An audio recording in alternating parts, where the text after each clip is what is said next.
할렐루야. 오늘 이 시간에는 라합의 삶, 바로 믿음의 여인 이 라합의 삶에 대해서 우리 함께 말씀의 은혜를 나누도록 하겠습니다. 오늘 본문이 보여주듯이 하나님은 사람의 외모, 직업, 그의 신분 어떠하든지 그들을 통하여 하시고자 하는 일을 이제 그런 것에 상관없이 그들을 통하여 일하시는 그 하나님의 역사를 우리가 함께 살펴보기를 원합니다. 여호수아 2장의 주인공은 사실 라합이 아니죠. 그녀를 통해서 역사하신 하나님이심을 우리가 늘 인식하고 있어야 합니다.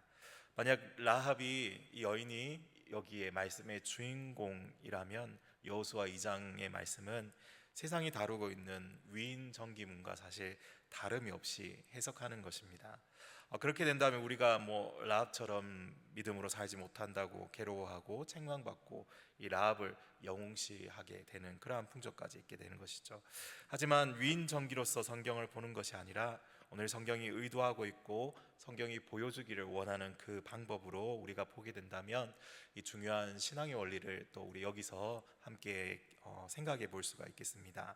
한 이방 여인을 통해서 여리고성에서 역사하셨던 그 하나님의 사역을 우리가 함께 살펴보면서 라합에게 역사하셨던 것처럼 허물과 죄로 죽은 우리를 통해서도 하나님의 일들, 그분의 역사를 이루시기를 기뻐한다는 사실을 오늘 이 말씀을 통해서 우리 같이 한번 확인해 보는 시간이 되었으면 좋겠습니다.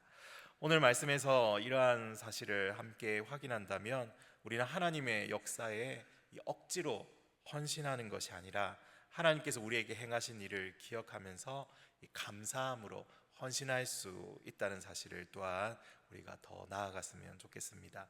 이 시간 기생 라합을 통해 역사하신 하나님의 그 사역을 함께 또 우리 펼쳐보겠습니다.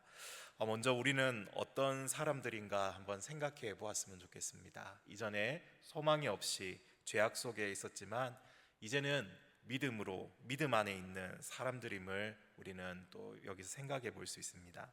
그뿐 아니라 지금 우리는 하나님의 섭리 속에 쓰임 받고 있는 사람들임을 먼저 생각하면서 나아갔으면 좋겠습니다.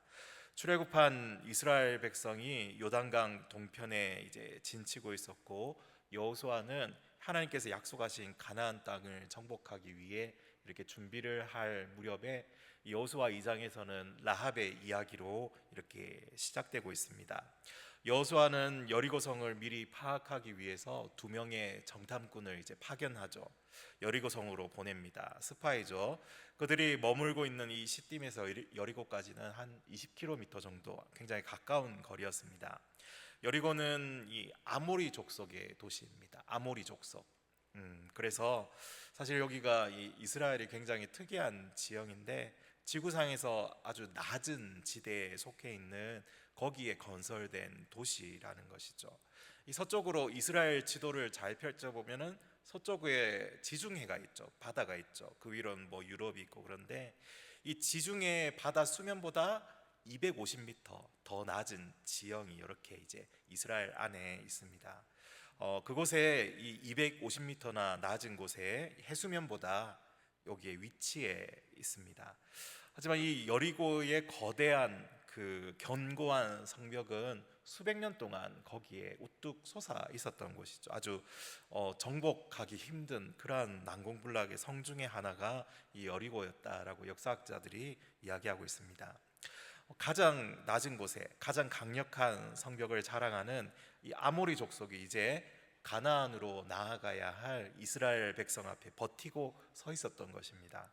이걸 넘어가지 않는다면은 가나안 땅을 차지할 수가 없는 것입니다. 굉장히 이제 핵심적인 그러한 장소 중에 하나였던 것이죠.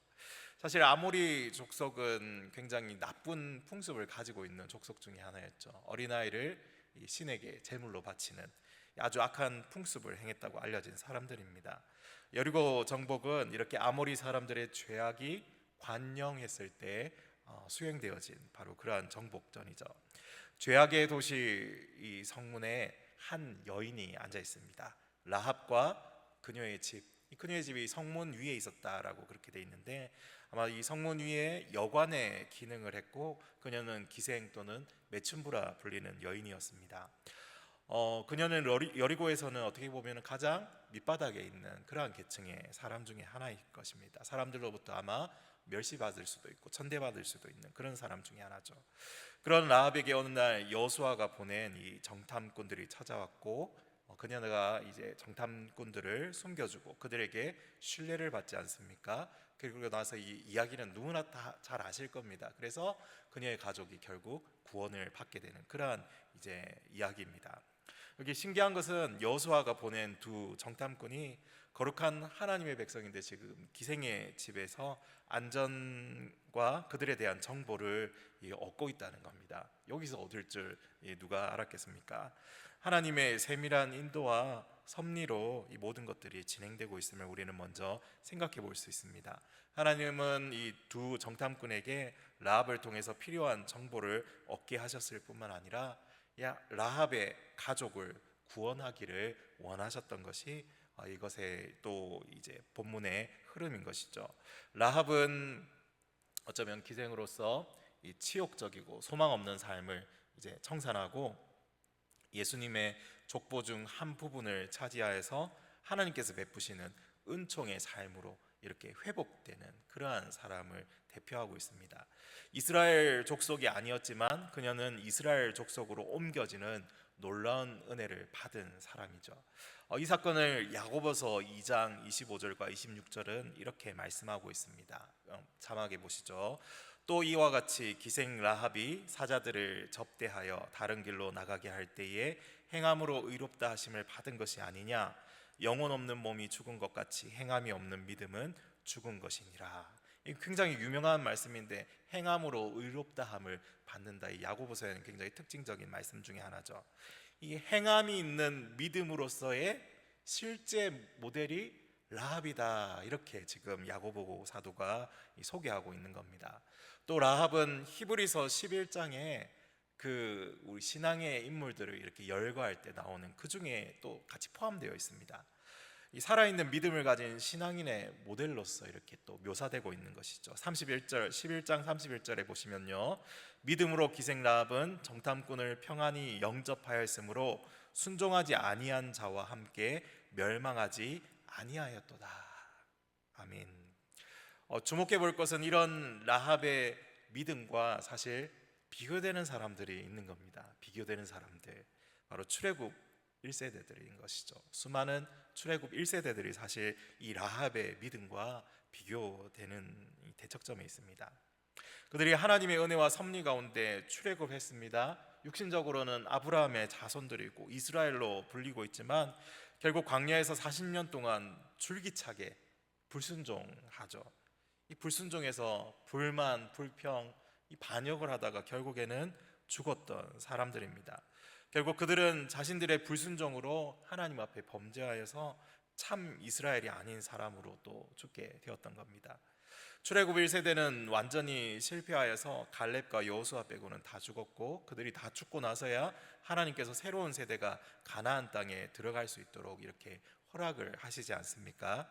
그런데 라합은 이스라엘 사람이 아니지만 구원의 이 역사에 믿음으로 반응하여서 구원을 받은 사람입니다.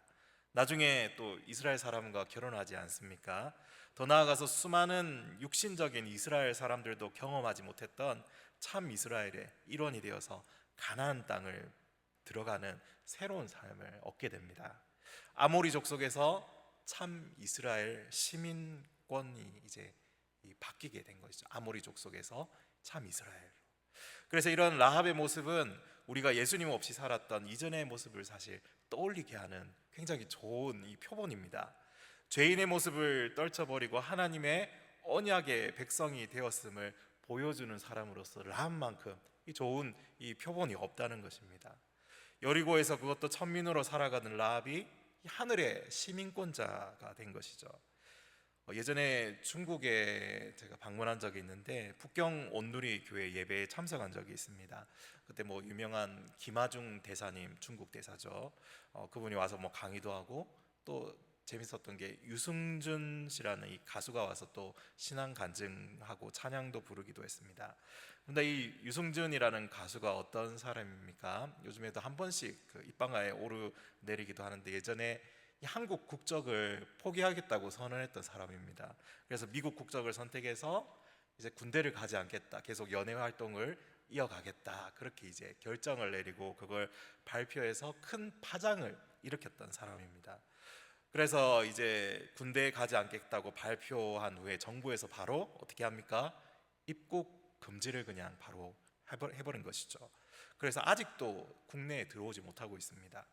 당시 한국에서 제일 잘 나가던 가수였고 또 신앙생활도 열심히 해서 이 사람이 다니는 교회 그 새벽 예배, 새벽기도 가는 그 장면도 있는데 거기 팬들이 쫓아가서 막 기다리고 있을 정도로 굉장히 열기가 뜨거웠습니다. 그런 인기를 누렸는데 하루아침에 모든 것을 그냥 잃어버린 것과 같은 것이죠. 한국에서 추방당한 후에 그동안 누렸던 인기와 명성이 그냥 다 날아가 버렸던 것입니다.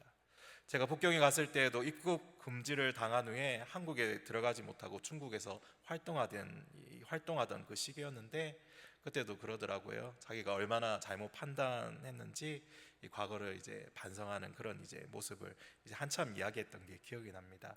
나중엔 또 뭐 한국 뉴스에 보니까 과거를 반성하면서 무릎까지 꿇고 울면서 그렇게 이제 한국으로 돌아가고 싶다, 떳떳한 이 아이들의 아빠가 되고 싶다, 한국인으로서 사는 모습을 보여주고 싶다 그랬는데 이 병역의 의무도 감당하겠다 했는데 병무청은 아예 받아들이지 않았죠. 그래서 우리나라 국민이 아니라 스티브 유씨일 뿐이다. 병무청은 한 번도 이 입장을 번복하지 않았습니다. 이미 끝난 이야기고 전혀 다시 논의할 가치가 없다. 이게 뉴스에 찾아보니까 이런 말이 있더라고요. 그렇게 사람들에게 잊혀져 버린 그런 사람들이 되었던 것이죠. 다른 나라 사람이 한 나라의 이 시민권을 가지고 그 나라의 국적을 가진다는 게 사실 얼마나 힘든 건지 모르겠습니다. 예전에 뭐 미국 시민권이 파워가 굉장하니까 요즘도 그렇죠. 이 사이판이나 뭐 하와이로 원정 출산을 가서 한때 이슈가 되지도 않았습니다. 이슈가 되었잖아요. 한국도 사실 마찬가지인 것 같습니다. 한국 시민권을 따는 그 과정을 살펴보면은 정말 만만치가 않더라고요. 보니까 언어부터 해가지고 뭐 역사, 지리, 저희가 모르는 지식까지도 그냥 배워서 습득해가지고 그거 다 시험 치고 그걸 통과해야지 이제 일정한 자격 요건이 되어야지 시민권, 한국인으로서 이제 인정을 해주더라고요. 이 땅에 있는 시민권이 여러분 그러한데 하늘에 있는 시민권은 어떻겠습니까? 자격 요건이 무엇이죠? 너무 잘 아시잖아요. 자격 요건이 무엇입니까? 누구든지 예수 그리스도를 믿으면 하나님의 아들이 되는 이제 권세를 우리에게 주시지 않습니까? 믿기만 하면 되는데 그런데 세상 사람들이 과연 쉽게 믿습니까? 전혀 그렇지 않죠. 수많은 기회들이 찾아가고 수많은 전도를 당하고 심지어 TV만 틀어도 아니면 채널만 돌려도 자동차에서 라디오만 주파수만 돌려봐도 하나님의 말씀과 찬양이 흘러나옵니다. 하지만 쉽게 하나님을 믿지 않습니다. 오히려 거부하고 비웃고 피하고 도망갑니다. 아모리 족속 기생 라합이 하나님의 언약 백성으로 살아갈 수 있었다. 이게요 사실 전적인 하나님의 섭리 가운데 있었던 사건인 것이죠. 하나님께서 그녀에게 강권하시고 또 그 속에 믿음이 싹틀 수 있는 그 은혜를 주셔야지만 이게 가능하다는 사실을 우리는 여기서 또 발견할 수가 있습니다. 또한 더 놀라운 것은 이렇게 신분이 천한 출신이었던 기생 라합이 예수님의 조상 중에 한 명이 되었다는 것을 보면 참 놀랍지 않습니까? 룻기에 나오는 그 이제 보아스, 룻의 나중에 남편이잖아요. 이 보아스 밑으로 해가지고 이제 또 이세가 나오잖아요. 그 이세 밑에 이제 또 다윗이 이렇게 나오는데 여기 족보에 라합이 위에 있습니다. 라합이 이 족보 가운데 있는 것이죠. 아모리 족속 이방 여인이, 룻도 모압 족속이었는데 그 윗대 보니까 이 아모리 족속인 라합이 있다는 겁니다. 이런 사실을 통해서 우리가 이것을 생각해 볼 수 있습니다. 우리 역시 예수님 안에서 하나님의 섭리 가운데 구원을 받은 사람들이지 않습니까? 죄와 죽음에서 우리를 건지셔서 영원한 생명을 가진 하나님 나라의 백성으로 신분이 변화되었다는 그 사실, 하나님의 놀라운 섭리의 역사가 없었다면 우리는 저 여리고 백성들처럼 멸망에 속한 사람들로 살아가게 되었을 사람들입니다. 이전에 우리가 복음에는 외인이고 이방인이었지만 이제는 하나님의 그 섭리의 손길로 말미암아 천국의 시민권을 가지게 되었습니다. 이렇게 귀한 은혜를 입은 우리인데 이것을 우리가 참 감사함으로 누리며 계속해서 살아가야 하지 않는가. 우리가 이것을 또한 여기서 생각해 볼 수 있습니다.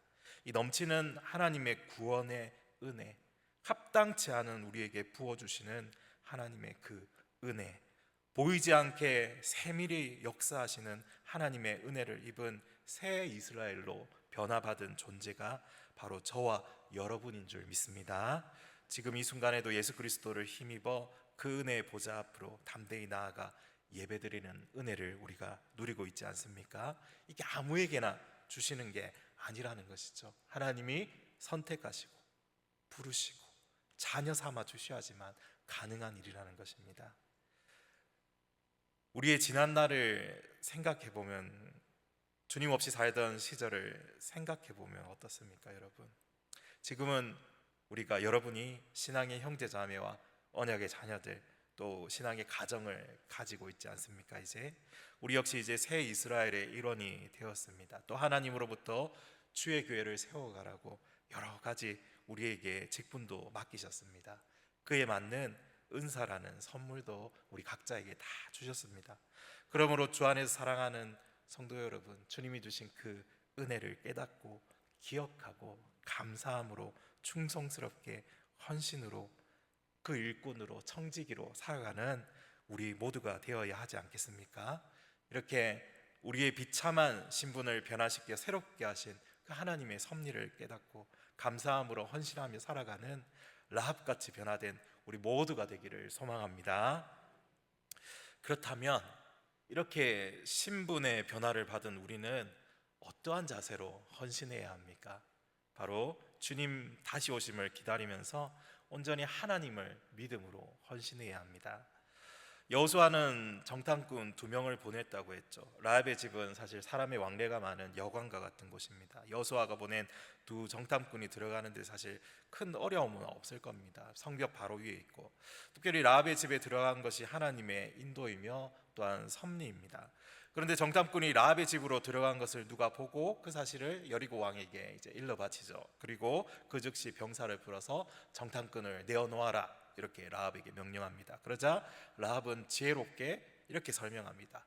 2 사람이 정말 왔지만 그들이 누군지는 몰랐고 지금 산으로 도망했다.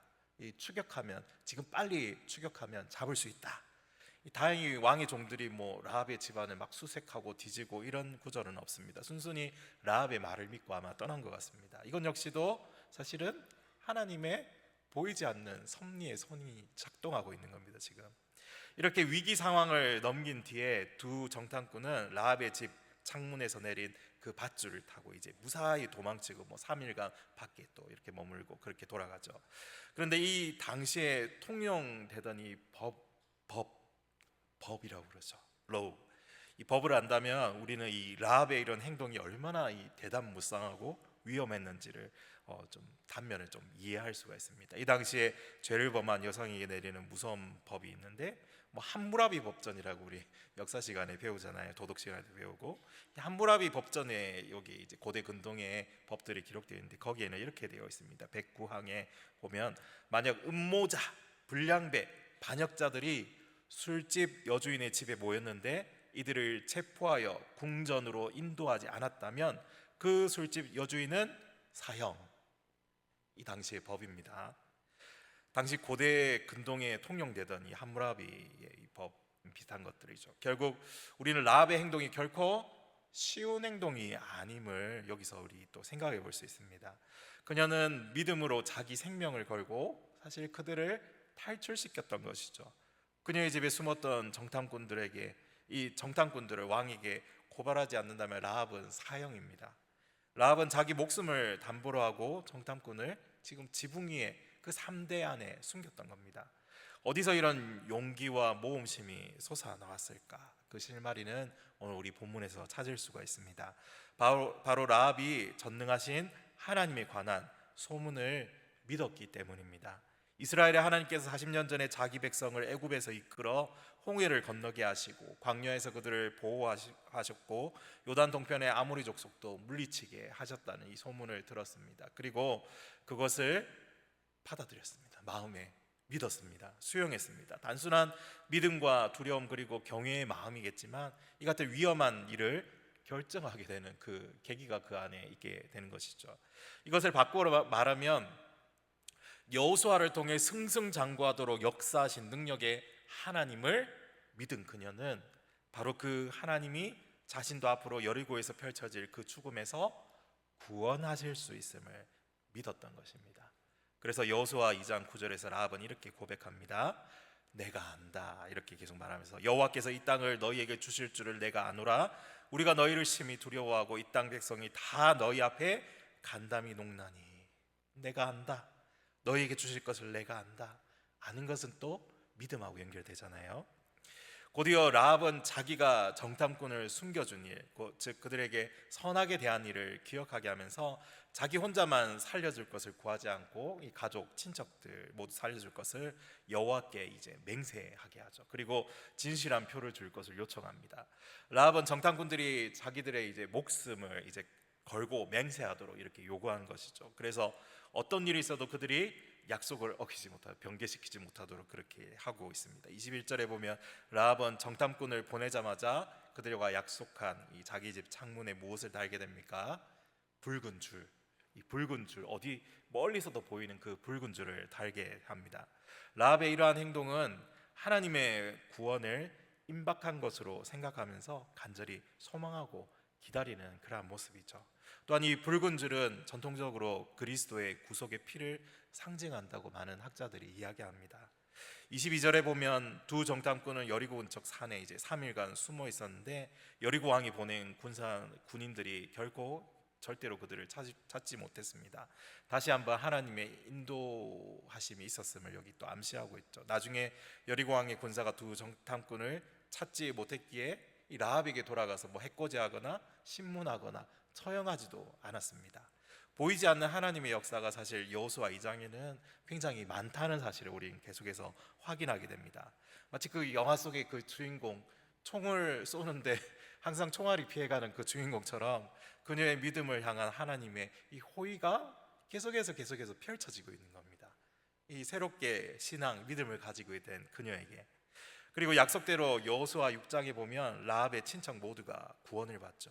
하나님이 이루시고 하나님께서 보호하시고 하나님께서 구원하셨음을 우리는 보게 됩니다. 하나님께서 라합에게 보신 것은 그녀의 이 신분이나 그녀의 외모, 그녀의 직업이 아니었습니다. 그녀의 무엇을 보셨습니까? 믿음을 보셨습니다. 비록 이스라엘 성막 예배에는 한 번도 참석해 본 적이 없고 한 번도 율법 한 절 들어보지 못했고 만나와 메추라기, 광야의 생수를 먹고 마셔본 적도 없지만 라합은 살아 역사하시는 하나님, 크고 두려우신 하나님, 믿는 자에게 무한한 자비를 베푸시는 그 하나님을 믿은 겁니다. 그 속으로 받아들인 것이죠. 그리고 이제 경험하게 됩니다. 그 하나님의 살아계심을. 라합은 정탐꾼들이 약속한 것을 지킬 것이라고 믿은 것도 이 하나님의 이름으로 한 맹세이니까 근원적으로 따지고 보면 하나님의 그 능력을 믿는 것입니다. 여기서 우리는 또 재밌는 사실을 묵상해 볼 수 있는데 라합은 두 정탐꾼을 만난 후부터 예수님의 그림자 역할을 하는 이 여호수아가 군대를 이끌고 올 때까지 이 여리고 성에서 나그네로 살아가는 장면입니다. 굉장히 재밌는데요. 아직 여리고성 아모리 족속 중에 잠시 머물러 있는 그녀의 신분이 이제 더 이상 아모리 족속이 아니죠. 그렇죠? 이제 하나님을 믿었기에 그녀는 더 이상 아모리 족속이 아니라 붉은 줄을 그 매단 순간부터 하나님의 백성 중 한 사람으로 그곳에 잠시 머무르고 있는 겁니다. 이게 우리가 살아가야 하는 삶의 방식인 것 같습니다. 우리가 복음을 듣고 믿음으로 거듭난 후부터 주님이 다시 오실 때까지 우리는 라합처럼 그곳에 붉은 줄을 창가에 메어 달고 나그네처럼 늘 깨어 있어야 하는 것이죠. 우리의 본향, 우리의 시민권은 하나님의 나라이며 우리는 주님의 백성임을 늘 잊지 않고 살아가는 겁니다. 라합이 아모리 사람 가운데 잠시 머물렀지만 그녀는 이미 이스라엘 백성이 되었습니다. 그것처럼 우리 역시 하나님의 백성으로서 이 땅을 잠시 살아가는 것이죠. 사랑하는 성도 여러분, 이 믿음이라는 우리 긴 항해의 출발점은 바로 주님의 말씀을 의심치 않고 어떤 위험을 감수하고라도 능력의 주님, 말씀하신 바를 이루시고 반드시 목적지까지 인도하실 그 하나님을 신뢰하는 것임을 우리가 여기서 보게 됩니다. 여러분 앞에 놓인 여리고성이 혹시 있지 않습니까? 강하고 견고한 저 여리고성과 같은 삶의 문제가 여러분 앞에도 서 있지 않습니까? 그러나 여러분, 우리 앞에 그 무엇이 있다 하더라도 여호수아와 라합을 붙드신 그 하나님이 함께 계시면 이 난공불락의 여세가 서 있다 해도 모래 위에 세워진 이 집처럼 무너져 내리게 될 줄 믿습니다. 하나님께서 그렇게 행하시고 지금 역사하고 계십니다. 오늘 우리의 삶에도 주님의 일하심이 역사하시도록 이 믿음을 가지고 인내하며 헌신하고 주님 오실 날을 준비하며 살아가는 것, 이것이 오늘 이 땅을 살아가는 순례자된 이 잠시 머무르는 우리의 모습이 되기를 소망합니다. 이러한 믿음으로 주님 앞에 헌신하며 매일의 삶을 항해하는 우리 모두가 되기를 간절히 소원합니다. 마지막으로 이 땅에서 나그네의 삶을 살면서 헌신할 때 하나님은 우리에게 어떤 약속을 주실까요? 하나님의 인자하심과 진실하신 언약의 복을 주십니다. 라합은 홍해를 가르시고 광야 40년 동안 한결같이 먹이시고 입히신 능력과 언약의 그 하나님을 알게 됩니다. 소문을 듣게 되고 믿게 되죠. 라합은 자신의 모든 생명과 미래를 이제 하나님께 걸게 되었습니다. 하나님께 맡겼습니다. 그래서 이제는 믿음의 백성들과 동행하여서 가나안 땅으로 더 깊이 들어가게 되는 것이죠. 한 번도 벗어나 본 적이 없는 그 삶의 한계를 돌파하고 약속의 땅, 이 가나안을 행진하는 그 대열에 합류하게 되는 겁니다. 그리고 그 땅을 소유하게 되죠. 한 번도 상상해 본 적 없는 그 일이 지금 일어나게 되는 겁니다.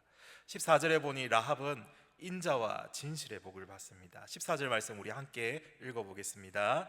그 사람들이 그에게 이르되 내가 우리의 이 일을 누설하지 아니하면 우리의 목숨으로 너희를 대신할 것이요 여호와께서 우리에게 이 땅을 주실 때에는 인자하고 진실하게 너를 대우하시리라. 하나님의 그 인자하심과 진실의 복을 확신했기 때문에 라합은 여리고가 함락당하기 전에 온 친척을 붉은 줄 아래로 다 불러 모았을 것입니다. 이 대목에서 사실 우리는 라합의 그 긴장감, 심리적 그 고통이 얼마나 컸을지 짐작해 볼 수 있죠. 이 붉은 줄이 달려있는 자기 집에 들어오기만 하면 살 수 있는데 집 밖에 있는 사람들을 볼 때 얼마나 가슴이 탔겠습니까? 라합은 아마도 이스라엘 백성이 여리고성을 하루에 한 바퀴씩 돌 때 누구보다 가슴 졸이며 그 광경을 유심히 보았을 겁니다. 행여나 집 밖에 나간 사람은 없을까 노심초사. 라합은 여리고 성벽 위에 서서 붉은 줄이 혹시나 풀리지는 않았을까 다시 확인하고 또 확인하면서 자기 집에 왔던 정탐꾼이 그 행렬 속에 있지 않을까 자세히 살펴봤겠죠. 그리고 결국 라합과 그의 가족들은 여리고성에서 그 무너져버린 여리고성에서 유일하게 구원받았습니다. 하나님은 빌립보 감옥의 간수에게 바울이 외쳤던 말 주 예수를 믿으라 그리하면 너와 내 집이 구원을 얻으리라 라는 말씀을 이 라합에게도 이루어 주십니다. 또한 그뿐 아니라 마태복음 1장 5절에 보면 기생 라합이 우리 아까도 설명했듯이 이제 이스라엘 사람과 결혼했는데 근데 누군가 바로 살몬하고 결혼했음을 말씀해 주죠. 살몬은 이 보아스를 낳았고 사실 몇 대가 더 있는데 축약됩니다. 살몬은 보아스를 낳았고 보아스는 나중에 룻의 남편이 되고 거기서 오벳이 태어나고 오벳의 아들은 이새이며 이새의 아들은 바로 다윗이라는 것. 이 라합과 다윗의 관계가 이렇게 된다는 것이죠. 라합, 룻, 보아스의 윗대의 조상이 된 동시에 다윗의 조상 그리고 예수님의 오시는 그 계보에 있던 이러한 왕의 족보 안에 포함되게 되었습니다. 이방 민족이고 가나안 땅에서 쫓겨나야 할 아모리 족속, 그것도 기생 라합이 언약의 백성 중에 포함되었고 그뿐 아니라 메시아의 조상으로 쓰임 받는 이 복을 받았던 것이죠. 그리고 그녀 자신 즉 개인을 넘어 그녀의 가족의 구원까지도 경험하게 됩니다. 사랑하는 성도 여러분, 우리가 이처럼 주님 앞에 헌신함으로 나아갈 때 하나님은 우리에게 하나님의 인자하심과 진실하신 이 언약의 복을 주시는 줄 믿습니다. 그래서 우리 삶의 한계를 돌파하게 하시고 믿음의 대열에 합류하게 하시며 함께 걸어가게 하시는 줄 믿습니다. 그 은혜와 복을 저와 여러분이 날마다 누리며 살아가는 우리 모두가 되기를 소망합니다. 하나님께서 이런 복을 여러분과 여러분의 가족에게도 주시기를 소망합니다. 이제 말씀을 맺습니다. 사랑하는 성도 여러분, 오늘 우리는 기생 라합이라는 한 여인을 통해서 역사하시는 그 하나님을 살펴보았습니다. 라합은 여리고 성문 곁 가장 천한 자리에 앉아있던 여인이었습니다. 그러나 하나님은 그녀의 이 과거의 신분, 과거가 아니라 그녀 속에 심어주신 이 믿음을 보십니다. 그리고 그 믿음에 응답하여 그녀와 그녀의 온 가족을 멸망에서 건져내셨고 마침내 그녀를 메시아의 족보에 세우셨습니다. 라합의 이야기는 결국 우리들의 이야기입니다. 우리 역시 본래 아모리 족속처럼 진노 아래에 있던 자들, 하나님의 섭리와 은혜로 붉은 줄을 붙잡고 그 줄은 곧 예수 그리스도의 보혈임을 우리가 또한 확인합니다. 그 피를 힘입어 우리는 사망에서 생명으로, 이방인에서 하나님의 나라의 시민으로 옮겨진 자들입니다. 라합이 창문에 붉은 줄을 매달아 놓고 하나님의 구원을 간절히 기다렸던 것처럼 우리도 이 세상에 이 나그네로 살아가면서 늘 깨어 주님의 다시 오심을 기다려야 합니다. 우리의 본향은 이 땅이 아니라 하나님의 나라이며 우리의 시민권은 하늘에 있습니다. 그러므로 우리는 라합처럼 위험을 무릅쓰고라도 하나님의 말씀을 신뢰하며 목숨을 걸고서라도 순종하는 이 믿음의 사람으로 우리가 살아가야, 감당해야 할 줄 믿습니다. 이런 살아있는 믿음으로 하나님께서 여수 땅에 일으키시는 역사에 동력하고 동참하는 우리 모두가 되기를 소망합니다. 하나님은 헌신하는 자에게 반드시 그 인자하심, 진실하신 언약의 복을 이루어 주십니다. 라합의 가정 전체가 구원받았던 것처럼 여러분의 가정과 자녀들에게도 그 구원의 복이 임하기를 간절히 소망합니다. 주님 오실 때까지 함께 이 믿음의 항해로 전진하는 우리 모두가 되기를 간절히 소망합니다.